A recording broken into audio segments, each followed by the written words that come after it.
Maraming netizens ang tila nalito at napaisip matapos mapansin ang outfit ni Kim Chiu ngayong araw sa It's Showtime. Naka-shorts ang aktres at kitang-kitang kanyang tiyan. Dahilan para muling mapag-usapan ang mga kumakalat na espekulasyon tungkol sa kanyang personal na buhay. Hindi pa natapos doon ang eksena dahil humataw pa sa sayaw si Kim kasama ang kanyang mga kasamaan sa programa. Energetic at game na game ang aktres habang sumasabay sa tugtog. Bagay na agad ding napansin ng mga tagahanga.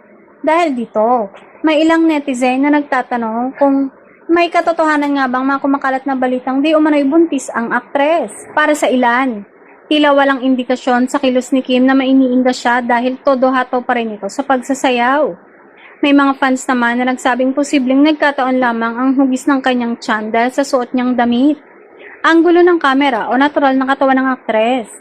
Giit nila, hindi dapat agad lagyan ng kahulugan ng itsura ng isang tao base lamang sa larawan o video. Sa ngayon, wala namang kumpirmasyon mula kay Kim tungkol sa mga balitang may kinalaman sa pagbubuntis. Patuloy lamang siyang nakikitang abala sa kanyang trabaho, kabilang na ang araw-araw na pag-host sa It's Showtime at iba niya pang commitments.